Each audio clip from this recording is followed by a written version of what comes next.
KSB is a peaceful physics-based game about scientific exploration and discovery. But, like most dictators, evil genii, teenage boys, or babies who formerly embarrassed the free world, the idea of weapons in an environment that is almost instantly fatal to almost all known forms of life sounds like awesome fun to you. The concept, based on the physics system, is that of an ablative impactor. A weapon is a craft that is detached from the main vessel for the express purpose of damaging other craft. Just about all of them have their own propulsion, and a majority of designs are controllable. We'll go over the different types and classes in a bit. For now, let's look at how damage works. Welcome to the tutorial. Let's get fighting.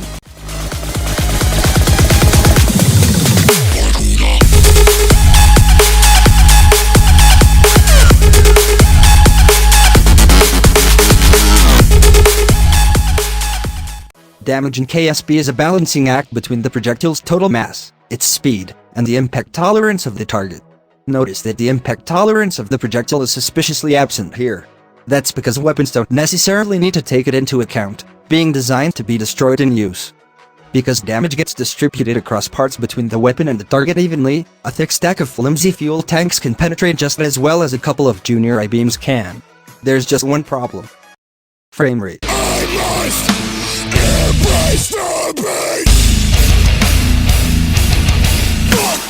Once you go above about 250 parts rendered on the screen at once, performance begins to become a consideration.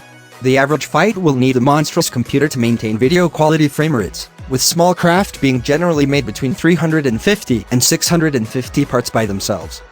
Capital ships regularly break the 2,000 part barrier, and the largest of battle stations can hit 3,500.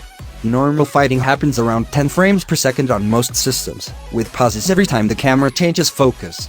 On top of this, the number of controllable craft within rendered distance divides the processing power between them, making things slow down even more.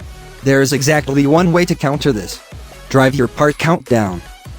So, effective, usable weapons tend to be made like this: a dense, tough, heavy thing at the front, optionally a way to control it, and an engine at the back. This concept is called conventional weaponry because of its simplicity and ease of use. Everyone arrives at this conclusion just by following common sense. What you get out of this type of weapon is a piercing type blow to the target.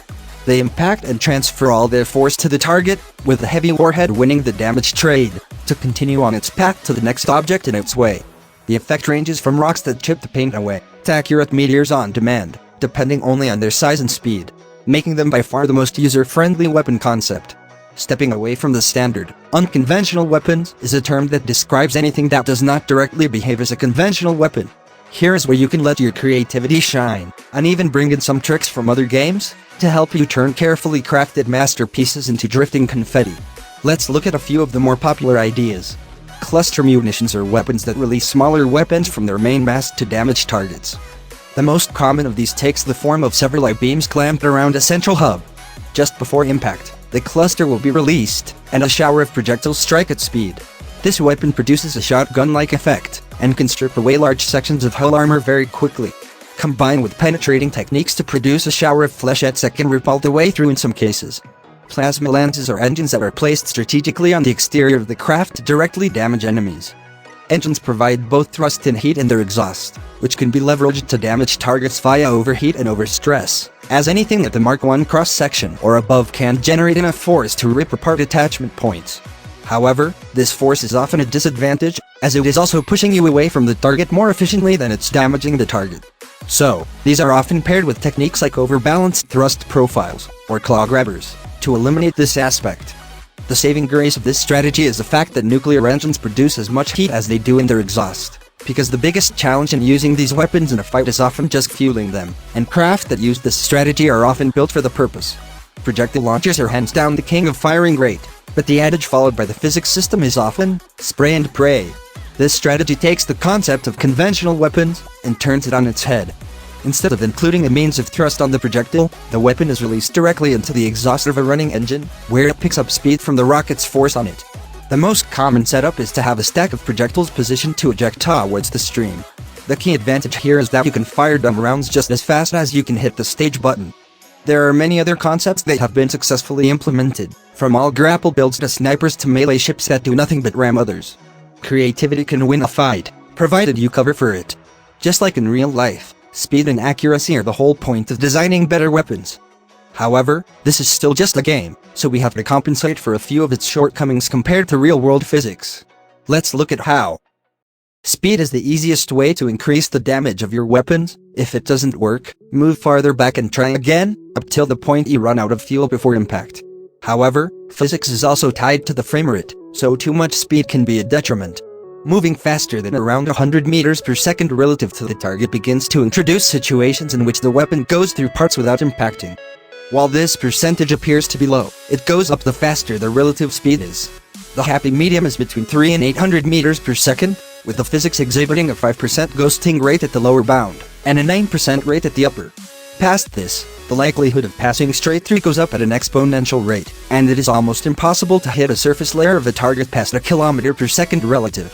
In addition, parts moving relative to other parts on their own craft can introduce areas where the physics fails to render while the weapon is in contact, causing them to pass right through. Done right, it can be an amazing way to bypass armor, but it is an expert-level battle technique to do so intentionally, and as such is usually not desirable. Expect about 1 in 6 of your rounds to have no effect. Mass is the most reliable way to increase damage, as it is simply safer to make heavy weapons than fast ones, due to the physics interacting with the frame rate. This is maximized with actual asteroid bombardment, the practice of capturing asteroids in order to redirect them towards enemy facilities and ground sites. Asteroids are immortal objects, extremely massive, and can be handled by the player. Structural parts are your best friend on the front of increasing weapon mass, and more is better for damage. Just don't forget to keep the total part count in mind. Bending the physics engine to your will is something that will happen naturally with experience. After a few minutes of practicing with your weapons, you begin to get a feel for how they act in space, how they damage targets, and at what point the physics system starts to interfere intolerably with it. The trick to being a god of spaceborne warfare is keeping track of these limits while moving under fire. Doing so will always give you the advantage. Storing your ammo should be a consideration when building weapon systems. Most often, this is accomplished with methods like stacked arrays and magazines, but individually loaded weapons can also be viable in combat. Reloading craft in combat leaves it exposed to fire while everything is changed out, so the ability to do it quickly is always a good idea. Robotic parts are often a great help here, as they can either move attachment points out of service bays or directly through the hull to make a reload easy. Finally, we have standalone weapons, or craft that are themselves one weapon. Cluster techniques are often deployed here for damage, and the craft themselves are commonly capable of interplanetary flight to reach their targets. These are your ICBMs, the biggest weapons you can think of. Mass and thrust are often not balanced very well to each other, because they don't need to be. Their immense destructive power outweighs most other considerations. They can also be built quickly by players, as they won't need to go through a lot of the testing and balancing process most ships get subjected to. They'll be destroyed on impact. They don't need it. A general overview has been presented here, and it is by no means an exhaustive list. Additionally, there are cases in which statements I have made about weapon concepts have been blatantly, outright countered by certain designs. However, these are either fringe cases, or the work of master designers, the prime example of this being super accurate mass accelerator cannons able to get pinpoint accuracy outside render distance. This tutorial is designed as a primer for players who are accomplished at playing KSP, but new to fighting each other.